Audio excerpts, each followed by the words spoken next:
hardcore or whatever infected the world of independent music with this idea, these ideas of like they sold out or they did this or they, and it's like, like if you're in a band and you're making money at it, you've already crossed that line.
Welcome to the Dreams of Consciousness podcast.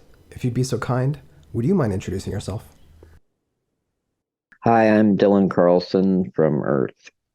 And Dylan, we spoke back in 2019 around the time that Full Upon Her Burning Lips came out. And during that conversation, you mentioned the film about Earth, Even Hell Has Its Heroes, that Clyde was working on at the time and that you were contributing music to the film.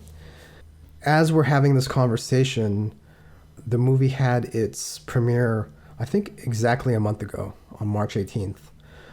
I guess my first question is, when did you get to see the completed film, and what are your thoughts on it?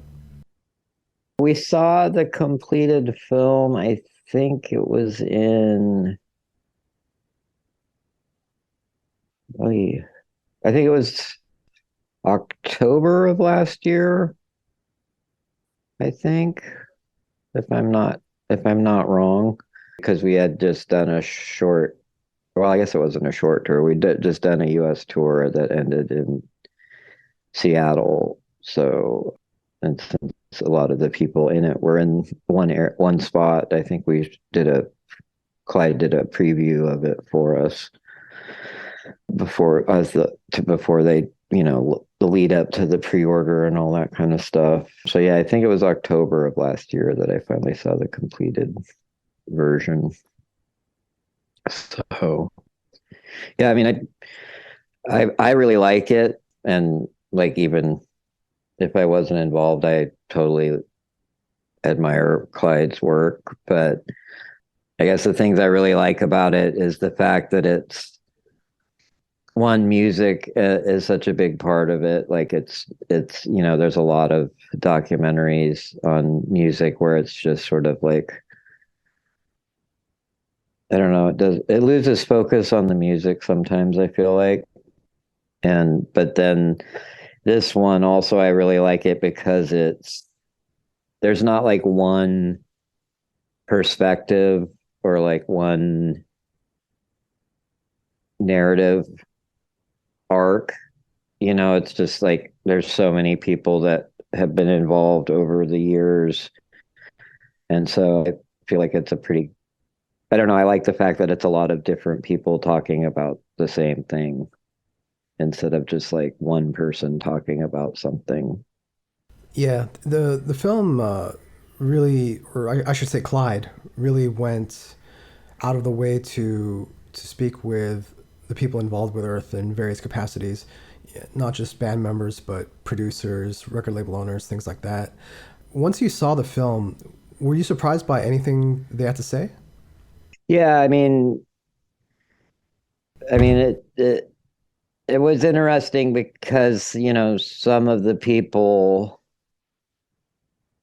you know,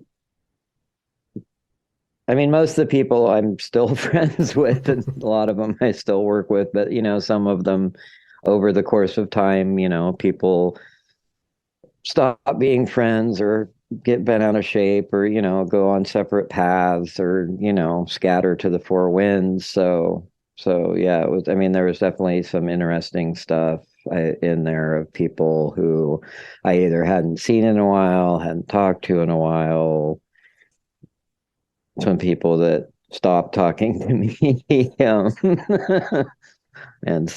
and whatnot. So yeah, it was very interesting, like, like, to hear what their perspective was and to hear them talk about it. So yeah, and then, people who I really liked and was fortunate enough to work with, but then, didn't run into later. But obviously our life paths separated and have gone on in other directions as I've gone on. So, but yeah, it was, I thought everyone had something interesting and good to say. And then, I kind of, I'm a self-avowed deadhead. And so I've always like with their live stuff, like the sort of warts and all thing where they release shows, some of the shows sound great, some of the shows don't sound so great. like I've always appreciated that kind of vibe of like, here's this thing, this is how it is, and let the chips fall where they may kind of attitude towards things. So like rather than, because there's so much myth making about music and like, the one narrative or one myth will become like the dominant theme about certain bands or certain musicians. And it's like, and I feel like a lot of times musicians, especially, that have either had a great impact or been around for a long time, there's a tendency to like try and, I don't know, just streamline the story or present this certain image. And I mean, I think we did, or Clyde did I don't know, I feel like it doesn't do that. It just lets people speak and lets people see this is what the thing is as much as possible. I mean, there's a lot of art because there's so much artifice in the music, in music, and this and so many people like get an idea of a musician and then like, oh, they fit, it's like that's who they are, or this is all they are, or like, the sort of legend or myth crafting that it goes on. And that's something I spoke about with Clyde, which is this is not a behind the music kind of thing with the usual talking heads speaking about Earth in the Yeah. third person. This is a very personal film about the band from the band. Do you? And I've seen it described as a film for the fans, for the people who are already familiar with the band's music, and maybe this is a more intimate portrayal of the band than one you'd get from an outsider perspective. Do you feel that's a fair assessment? Yeah, I mean, I definitely think I mean, I think it's approachable by people not as familiar with the band, hopefully. But yeah, I mean, it's definitely like, it's for the heads, as they say, the, and I mean, hopefully, some people will come to it, maybe not as familiar with the band or whatever, and be like, oh, wow, this is interesting. What's up? And like, and, and view it as an entry in, you know, I mean, I'm not, because sometimes there's some bands, where there's always that weird thing where a lot of people like who are fans of a band then kind of like are like, oh, I don't want to share this with anyone else, or like, like this weird sort of ownership that happens, like especially you see it. I mean, we're definitely not in danger of that, but like you see it a lot with bands that become really successful, and then the people that were there at the beginning are sort of like, well, I don't like them anymore. Like they got too famous or they're too successful or like, but yeah, it's a band you like. You'd think you'd be, happy for them. Like I feel like that happened a lot, you know, whatever you think about the White Stripes, but like the White Stripes, like, oh, when they were putting out 7 inches and were the two-piece from Detroit, they were cool, but then, they had hits. Now, like, well, fuck Jack White, fuck the White Stripes, like, and it's like, I'm confused. Like, I mean, it kind of happened too, like, I guess with, you know, you see it a lot. I don't know, in certain Yeah, rock genres, yeah, definitely but as a metalhead who got into the music when it was very unpopular. hmm I've definitely been guilty of that over the years because I can remember seeing certain bands like Electric Wizard. I think is a band that shares a lot of facets with Earth, sonically speaking. We're probably very influenced by Earth at one point, and I can remember seeing that band with like 50 other people on a Tuesday night. You know what I mean? yeah, And so when a band like that gets big, I mean I can't speak for everyone. I know for me personally, a lot of the times it's not necessarily feeling that the band themselves changed, though sometimes there's an aspect of that. But when the crowd changes, when the audience changes, Yeah. sometimes it feels like you're being pushed out of a spot that you've been in for 10, 15, 20 years. Yeah, no, I mean definitely, I mean that certainly I feel like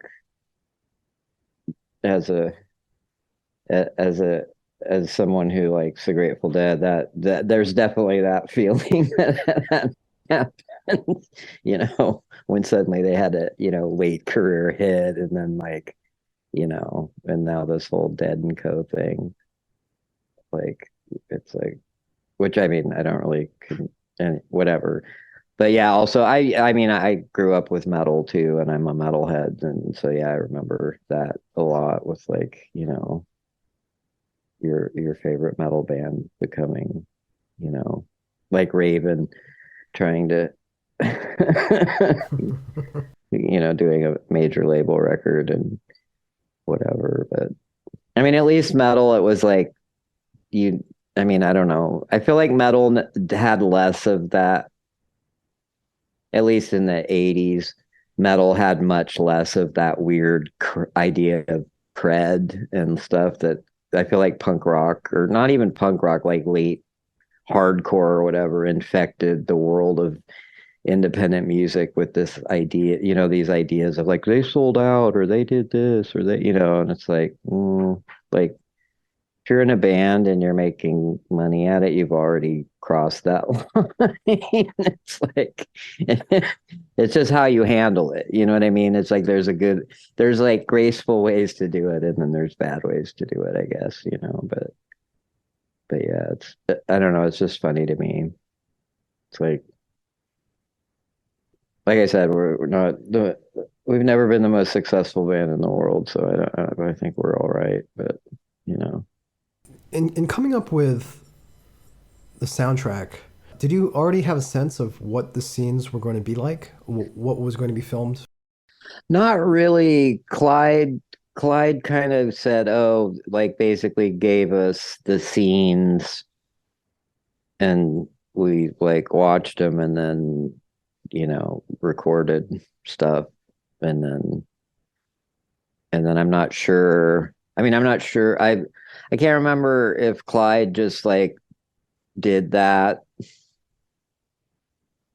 them exact, or if there was a little like monkey wrenching, like, oh, maybe this one would be better here or that one would be better there. But yeah, I mean, it was a pretty like straightforward, like, okay, here's this scene, and then we'd come up with something, and then here's this scene, and we'd, kind of, I mean, not necessarily in order or anything, but just like, oh, this is the footage that needs something, and here you go.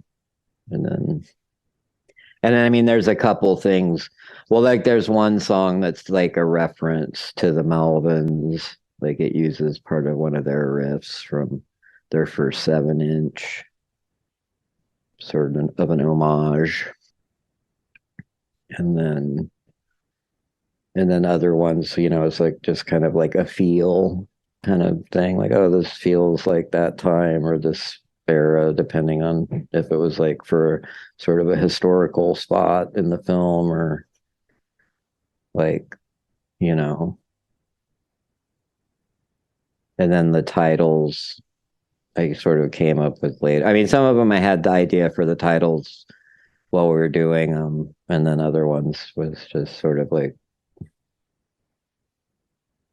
I heard cool phrases on stuff I was either reading or watching on TV or whatever. So, As far as the collaborators that contributed to the soundtrack, these are people that you've worked with over the years, like Laurie Goldston, Steve Moore. Were you excited to work with them again for this project? well, it's funny because the stuff that they did sort of separately from us. That was like I don't like Steve Moore's piece was Steve Moore's piece, and then Carl Blau's was Carl Blau's, and Brett's was Brett. So like I think those were individually taken, or Clyde approach them.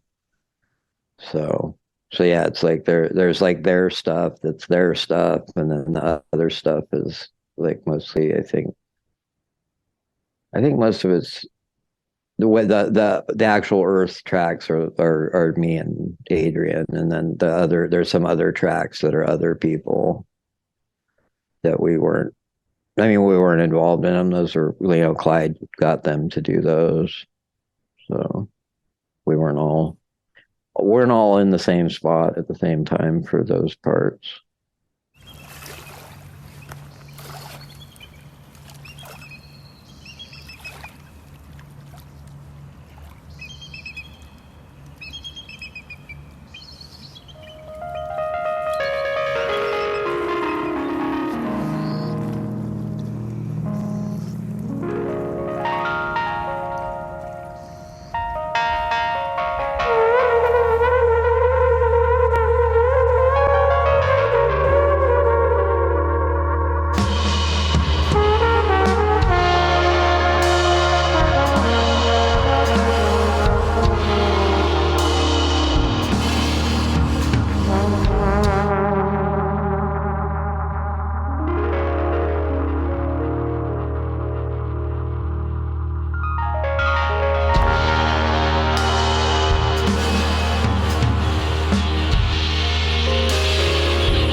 The last time we spoke, we didn't actually get into your process for songwriting. Does it always start with a riff for you?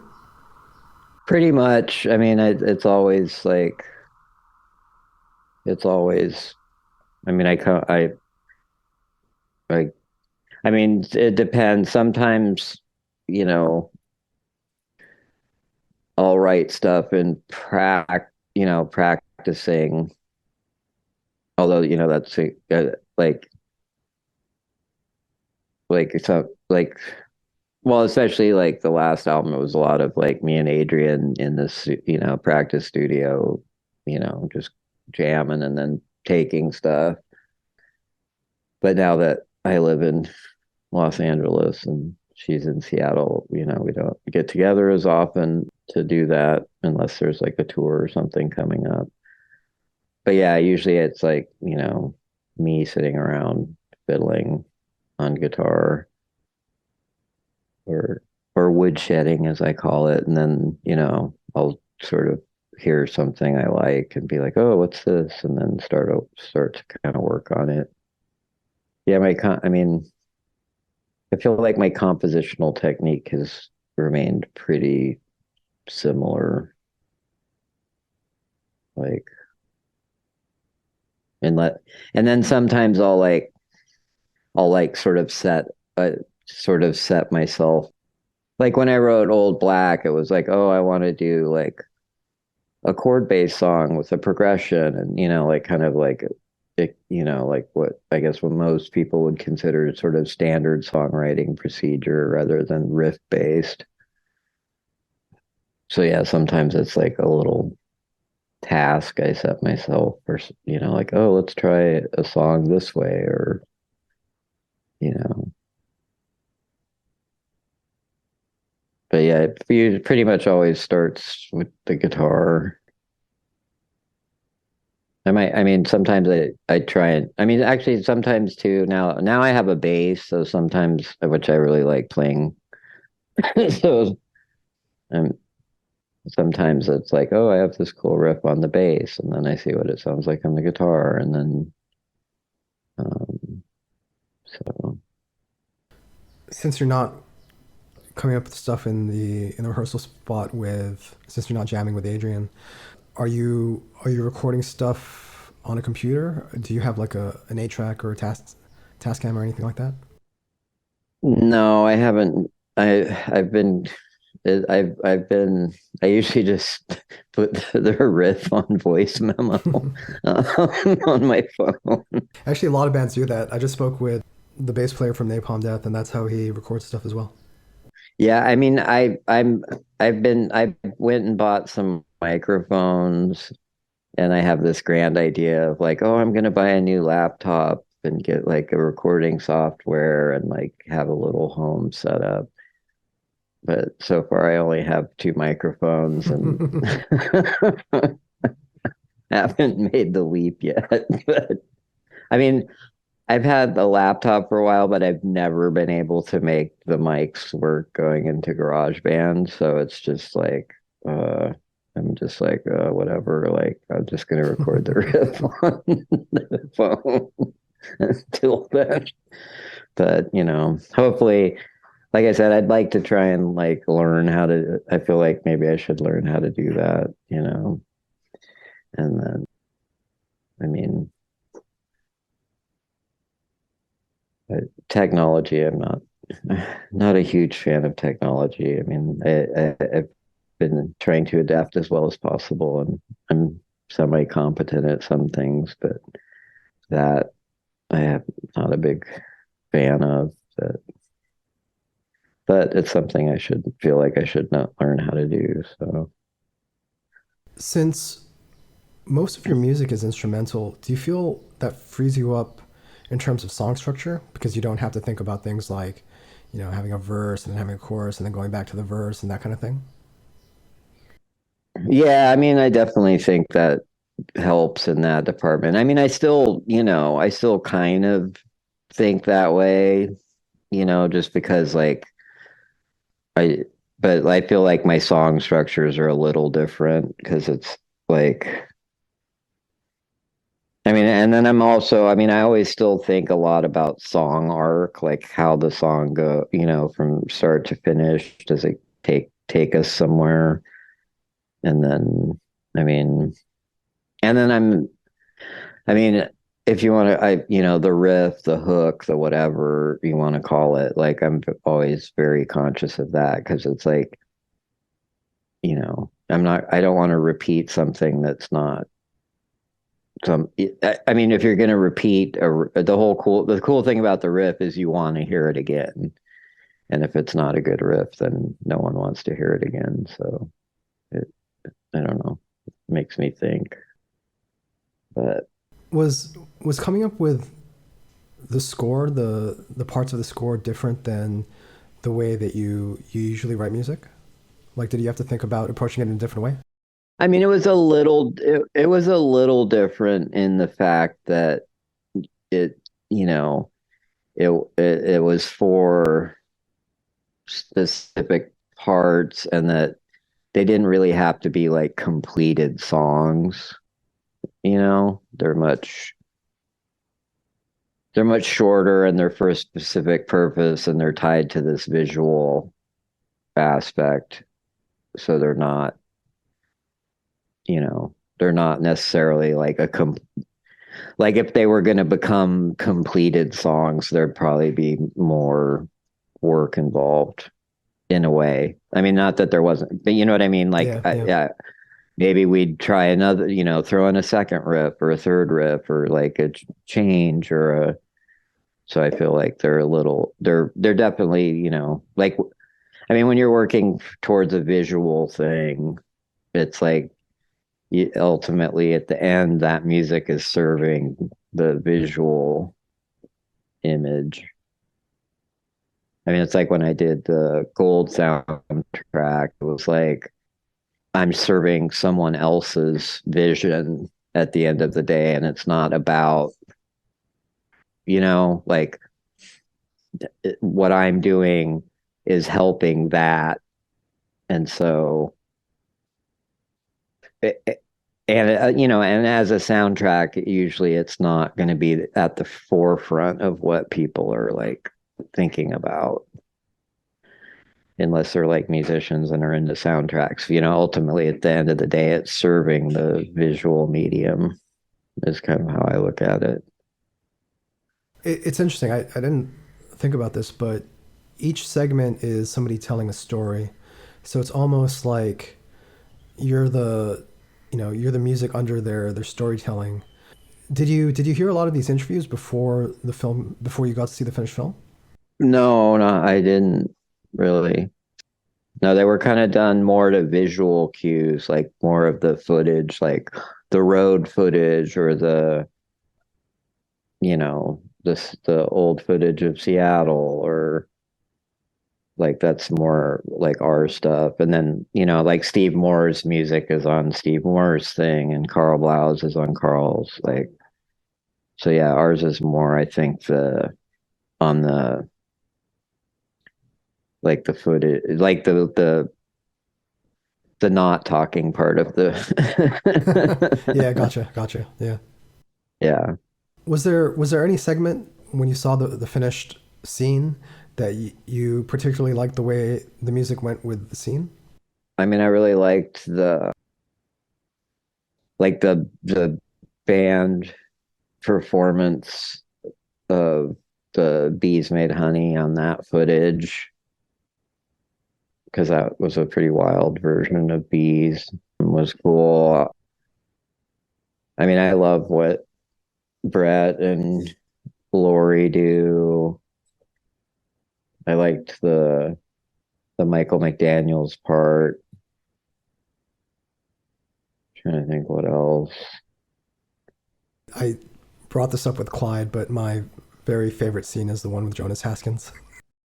Yeah, no, I mean, Jonas is one of the nicest, coolest people I've known in a long time and in my life. And he's got a weird mad genius streak that I admire. So yeah, he's going to be going out with us on this upcoming tour. So it'll be cool. I haven't played with him other than like, some one-off shows in a while. So, and then I really like, I mean, Brett too. I love Brett. Everyone that has played with the band, I admire as musicians and human beings. So,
of the things I brought up with Clyde was the fact that this isn't your typical Talking Heads kind of documentary. And Clyde made the point that if somebody did want to make that kind of documentary about Earth, you know, they can do it on their own, or they can, you know, they can put out that version of the story or that film if they feel that they want to. Is that something you'd be interested in taking part in? Would you want like that version of Earth story that tells that maybe puts your music into the wider context of the music scene? I mean, I don't know. I mean, I have a hard time. It's like I love music so much, and every biopic and documentary on music I've ever seen has like I mean, I'm trying to think. With the exception of maybe one or two, I've always thought were awful. And so it's just like, you know, sometimes I'm just like, what's the point? You know, just listen to the music.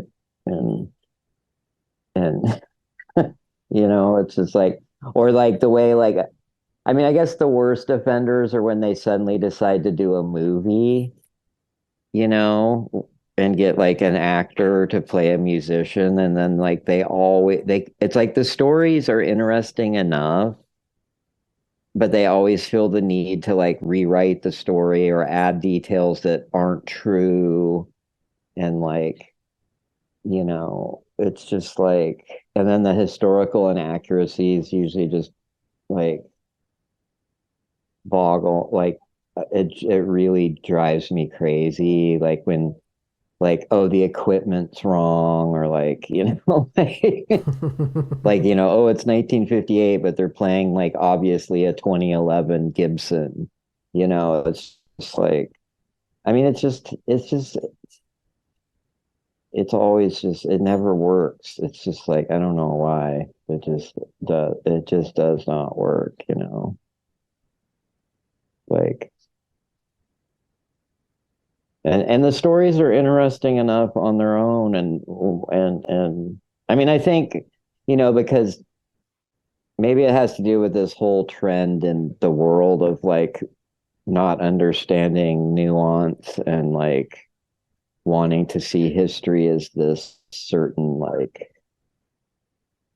you know, in this certain narrative, that it just like, and music resists that, you know, because music is nuanced and multifaceted, and like and like transcends all of this stuff that people are so concerned with, like politics and, you know, all that kind of stuff. It's just like, you know, it's like, I don't know. It just does. I feel like it really, I mean, it's either like do an homage with no talking, or, but say that this is the director's visual ideas of the music, or, you know, or I don't know. It's just not, I just feel like movies and writing about music often like just don't do it service, you know, like it's like, That's fair. I don't know. One aspect of the film that Clyde mentioned is that Seattle is a character in the film, and you know, I've never been to Seattle. I'm familiar with some scenes around the world, and my experience with scenes is that they kind of, if you're not doing what everyone else around you is doing, it can be very hard to, you know, to find somebody who'll put you on a gig, or, you know, find collaborators who'll make the music that you want to make. Do you know what I mean?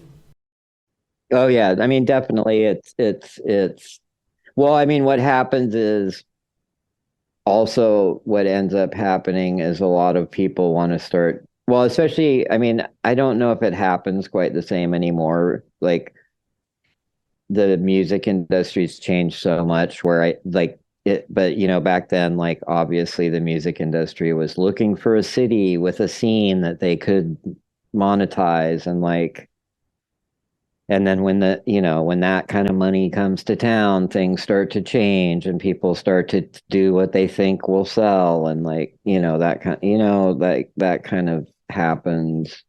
I mean, the thing about Seattle, I think a lot of people like it was so small.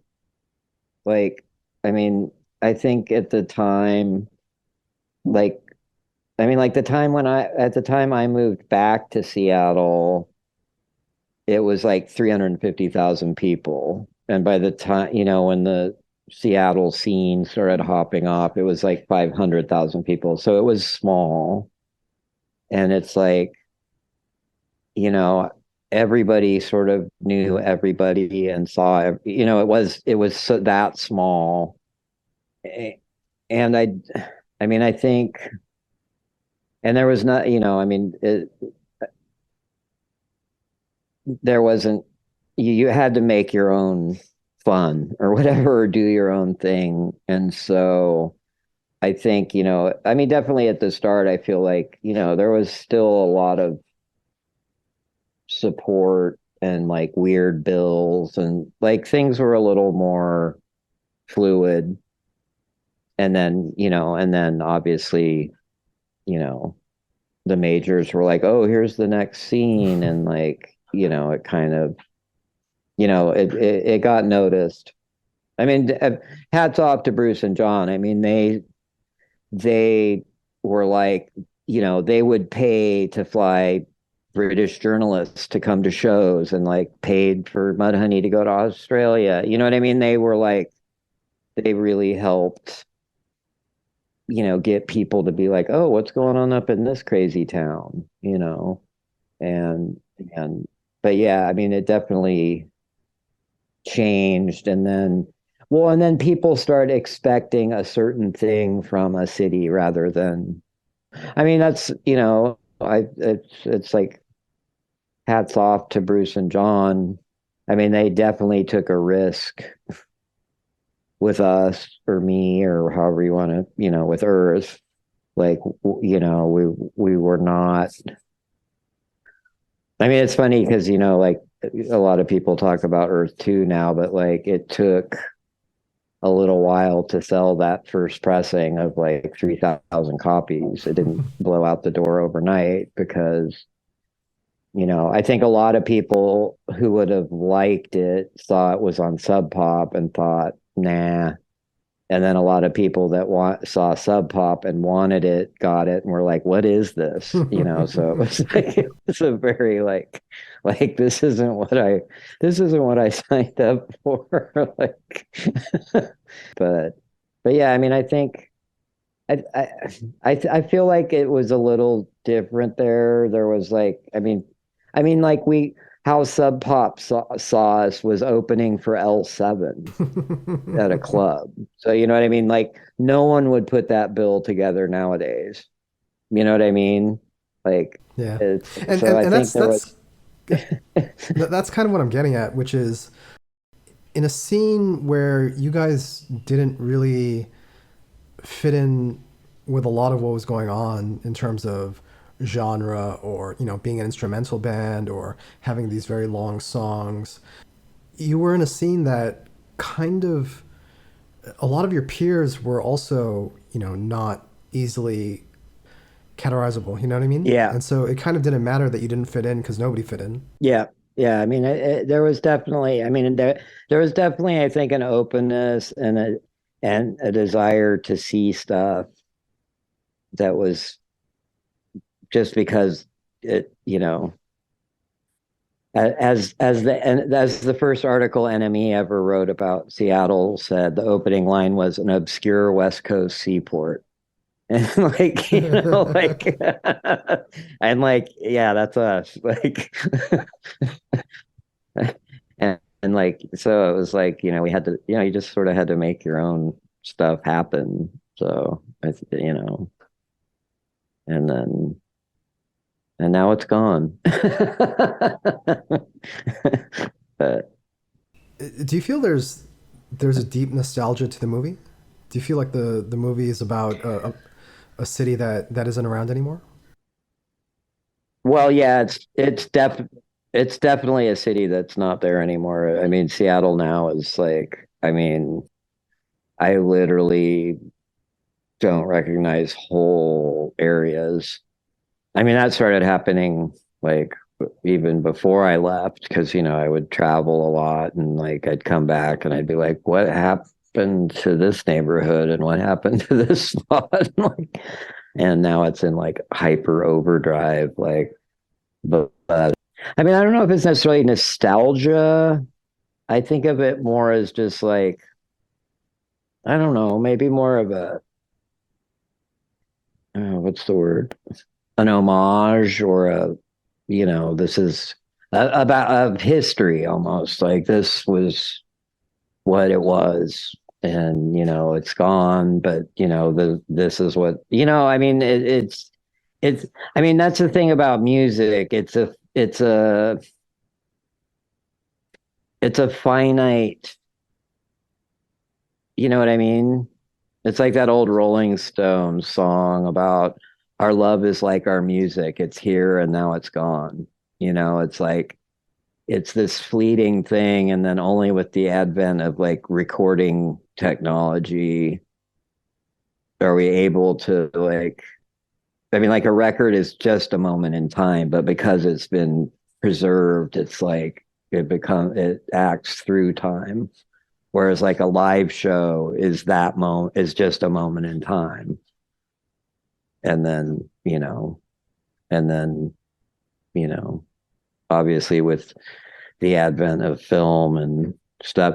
Although I still think it's funny, like the fact that we still are under this sort of illusion that film is a direct representation of reality when it's really not.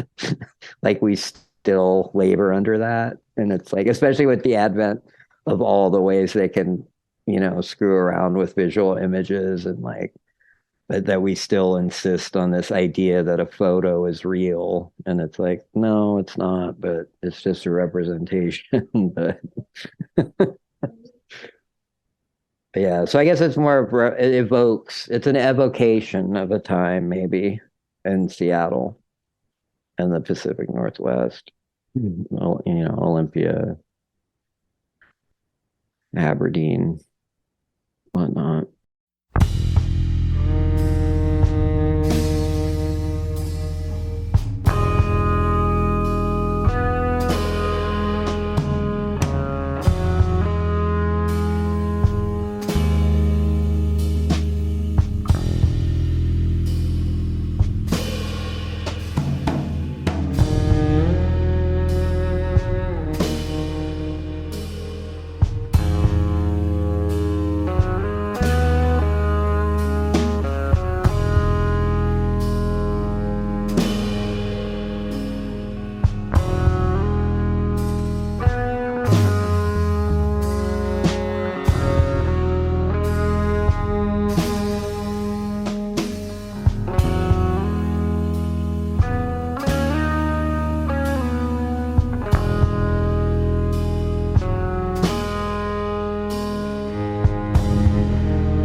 So the film premiered on the 18th of March, and Clyde mentioned that it'll be shown in various film fests, which will be announced coming up. For yourself, what do you have planned? Well, the North American one's going to be Seattle Film Festival, May 17th and 18th in Seattle. I'm not sure of the list after that. Sure.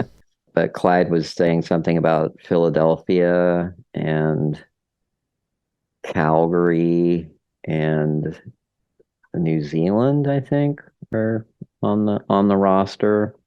That's a great So place. New Zealand, Yeah.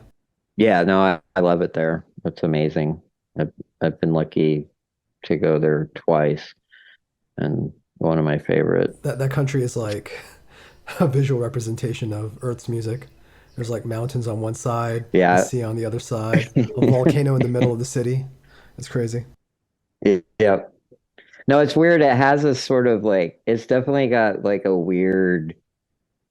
There's definitely a PNW vibe to the landscape, but everything's slightly weird. Middle Yeah, yeah, Earth. yeah, yeah. but, but no, I love it there, and yeah, the people are cool, and yeah, I mean, And do you have any plans to tour? well, what right now I've worked. I mean, maybe we might try and do some like screenings with the show type ideas. Nothing's been put hammered into, you know, we've got an Earth 2 show coming up in Austin at Oblivion Access, and then around that we have a little run through the mountain time zone. But that's, that's sort of a separate thing. I'm not sure yet. It would be cool to tour like the doc and a show, kind of thing. Yeah. I mean, we haven't done a new record obviously since 2019. I mean, other than the soundtrack, but like a record. So been writing some new stuff and hopefully try and get something out by next, or at least recorded by next year. I don't know. We'll see. We're kind of like, I don't know. I mean, I feel like that sort of model of the industry is kind of done anyway, that like make an album, do a tour, make an album, do a tour. It's just like it's harder to do now because like, the vinyl, it takes forever to get vinyl done, and then touring costs so much more money, and like travels harder, and you know, I don't know. The thing, the music world's definitely in flux, and like, you know, but yeah, I'd like to do another record, and maybe a sort of, I don't know, thinking about, a last record, last tour kind of thing, and like, and then do like sort of smaller projects on my own, you know. I don't know. We'll see what happens. Are you looking But to get more um, soundtrack work and work on some more film scores? well, I would love to do that, but that's a very small pool of people and a very closed shop in a certain way, because I mean, yeah, that's the dream, but I mean, the thing is like, especially with movies, they cost so much money to make that people involved in that stuff are very conservative, and they do stuff that they know has worked before. You know what I mean? It's like, oh, Nick Cave and Warren Ellis did this and it worked. Trent Reznor did this and it worked. And you know what I mean? It's like they sort of go, Hans Zimmer, like, it's like they kind of go with what they know. So unless it's like a filmmaker or production person that's really willing to take the risk, or it's a small enough film, it's like it's not it's I mean it's what it is. It's like, yeah, that's the dream, but also it's like there's no guarantees and there's no like quick way in, or you know Yeah. and then, because they spend a lot of money, they're like, they want stuff they know people are going to be like, oh yeah, oh yeah, oh yeah. Which, I'm not saying that's a bad thing. I'm just saying that's how it is. When a movie costs so much money to make, they don't want like some soundtrack that they don't think is going to work, or that no one's going to pay attention to, or be like, why the fuck did this guy get it? Or, you know, Yeah. so it's just, I mean, it's just the nature of the beast. So, I mean, hopefully, when this film, meaning the Even Hell Has Its Heroes, gets out, some people will see what you did, and people in the film industry, I mean, and hopefully, yeah, give you a call. yeah. Fingers crossed. Well, and then I've done one more soundtrack, but the movie's sort of, I don't know if it's when it's coming out or what's going on with it, kind of thing. So I can't really say anything about it, but that would be nice if that works out at some point too. But, if it happens, cool. If it doesn't happen, my life will continue. So, You mentioned some of the riffs and new music that you've been coming up with. Do you want to give an inkling on what the next Earth album might sound like, or is that just too far out? well, I mean, I have definite, like, really want it to be kind of different. I feel like we like completed sort of an arc with sort of the down, it's like I mean, we've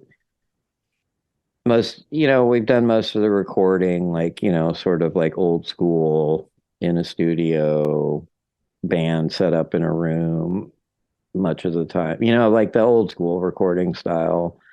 So yeah, the next one I kind of want to experiment with some stuff and try some, I don't know, maybe make it a little weirder. Um, you know, I don't know. We'll see what happens. And if people want to follow you online and find out about tour dates and news about upcoming releases and things like that, what's the best way to do that? I'd probably say Instagram is the best way.